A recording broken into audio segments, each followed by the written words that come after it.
This is part one of the lecture entitled Linear Systems and Their Diagonalization. I'll be covering the concept of images as high-dimensional vectors, object representation, and then looking into matrix vector multiplication in the context of medical imaging. So we're going to be regarding medical imaging scanners as systems. And systems are effectively regarded as operators or mappings. So with medical imaging, we have an object in the field of view of the scanner. So for the example of positron emission tomography, the object under study would typically be a patient inside the scanner field of view.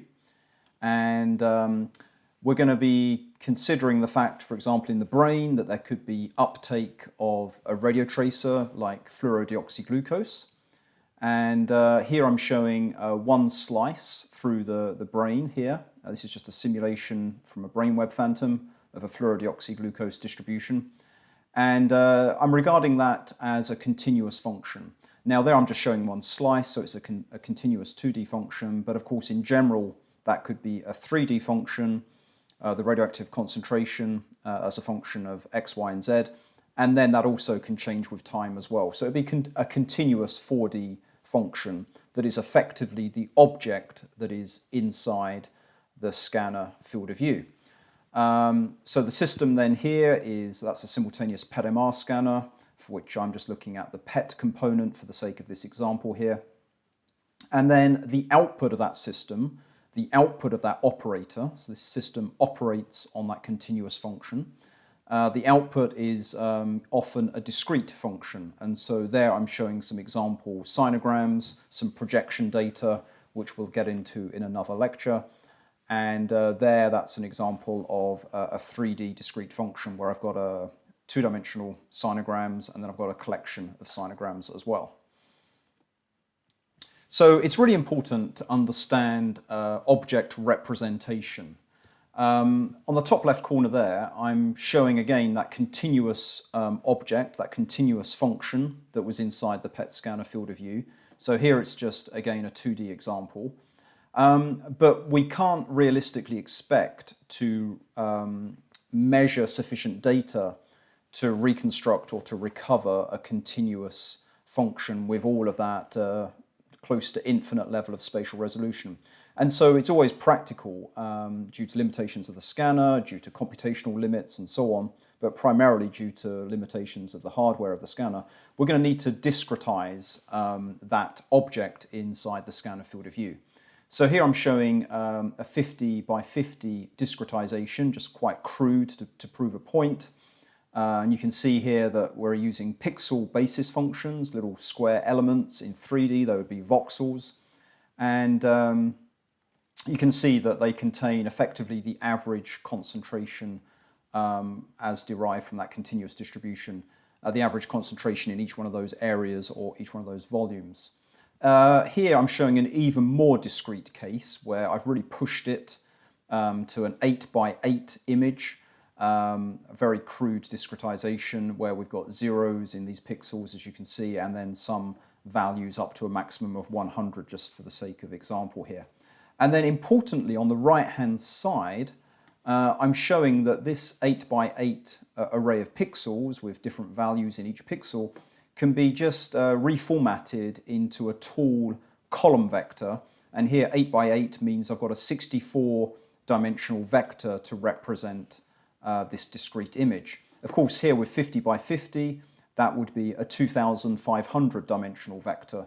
And so therefore, you can even regard the continuous function as a discretization which approaches a very fine level. And so you could approach an infinite number of dimensions of your vector, just to show that this vector view of images really does cover anything from the continuous case all the way through to very crude discretizations. In practice, we'd often be dealing with, say, 256 by 256 pixels for 2D imaging, and so that would be a 65,000 dimensional vector. But for 3D, we could be talking about 8, 10 million parameters in this vector.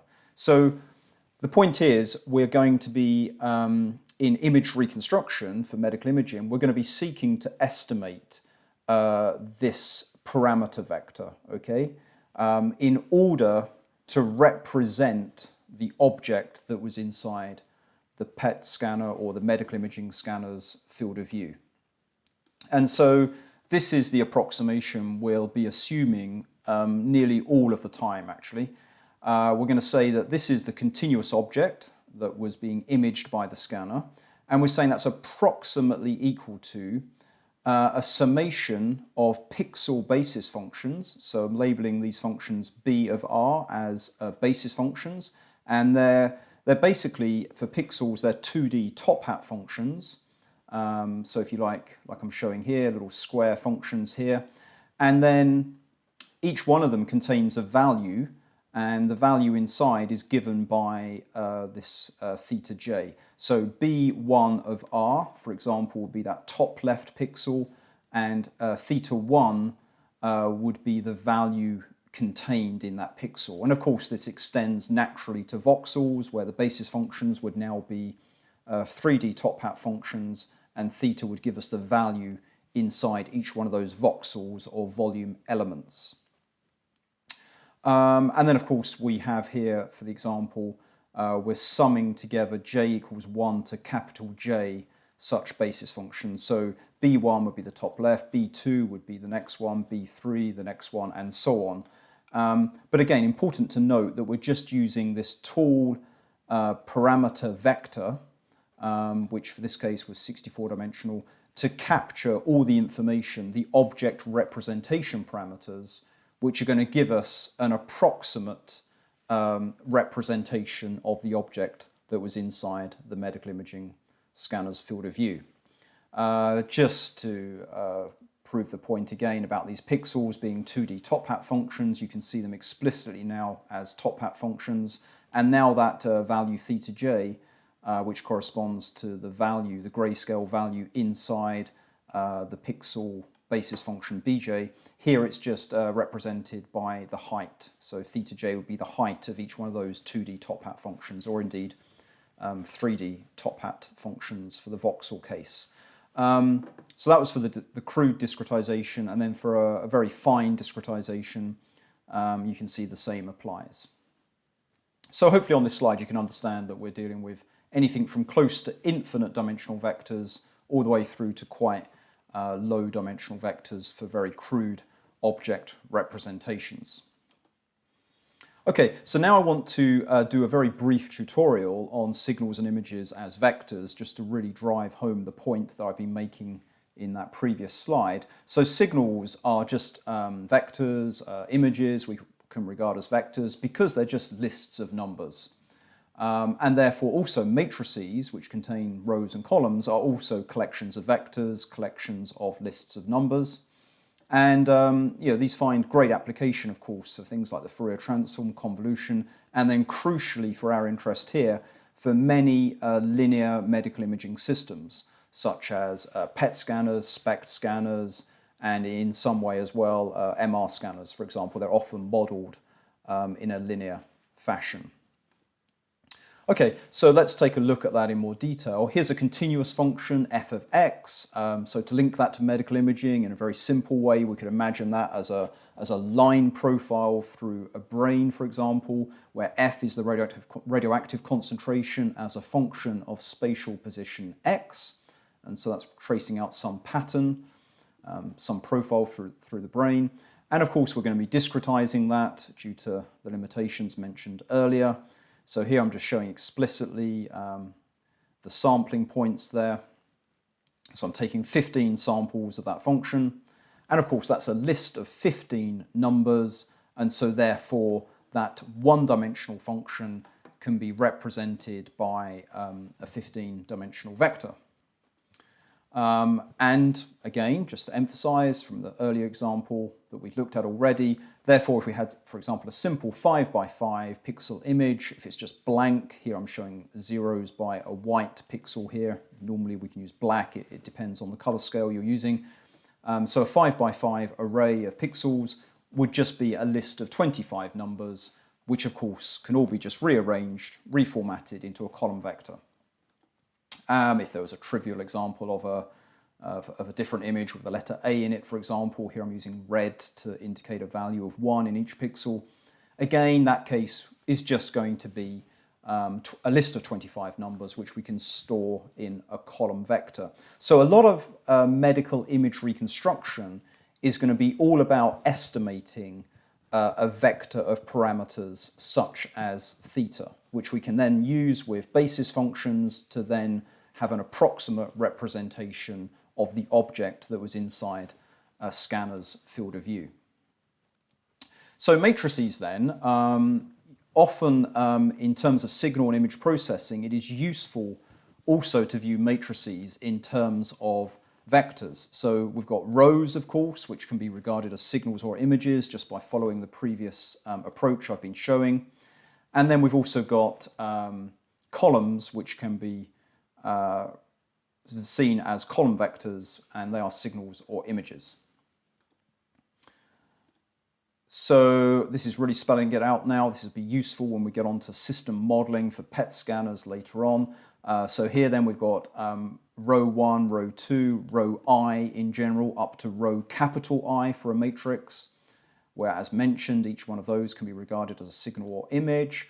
And then we've got capital J columns, column 1, column J, column capital J. And again, each one of those is a signal or image. And we can see that, for example, for any one of these columns, there are going to be capital I elements in each one of those columns.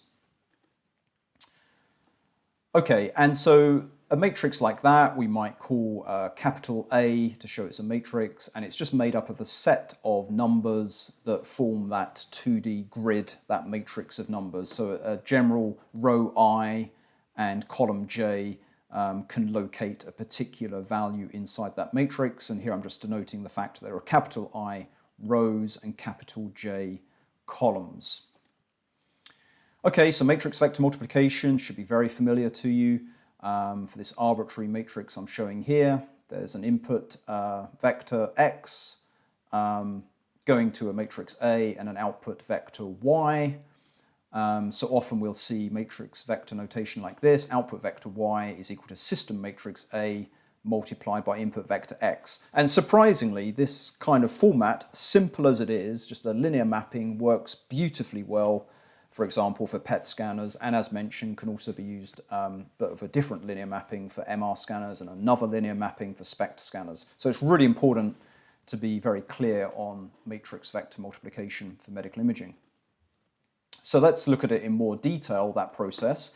So if we want to find the output element, one of the output elements from the matrix vector multiplication, so an output element of the output vector, that's going to be a scalar value, which is given by this row vector, dot product or scalar product, inner product with the column vector x, for example. So again, that's a signal or an image, which is multiplied point by point with a signal or image input, and then you sum up the result, and that will give you the scalar value output for that element in the output vector. Okay, so that's what I'm showing here. y1 is equal to that row vector r dot product, scalar product with the input vector x. Which could be written more normally, of course, very familiar notation. That's just spelling out exactly the process I just described. Take point by point multiplication, sum it all up, you get the output. And often we'll find it more useful to write it in this notation, where of course we're now pointing out that that row vector was in fact one of the rows of the matrix. So row 1 is A1, and then J will access all the elements in that first row of the matrix, point by point multiplication with the input column vector. And then we sum over the J's, and that gives us the output. And so this equation on the bottom right corner here, which shows the general expression for any one of the output elements as being the scalar product of that row I, with the scalar product with the input vector. Often it will be written in this kind of notation, which should be super familiar to you by the end of this module. I think it's worth just taking a little bit extra time just going into a little bit more detail on what's going on here. Let's take a look at what's going on with that scalar product for signals, first of all. So imagine the input signal x was just this trivial 5-point sampled function. It then gets multiplied by a row of that system matrix A. And so just for example, imagine the row of the system matrix was just made up of these 5 numbers. So I'm just showing the row there for this input vector x.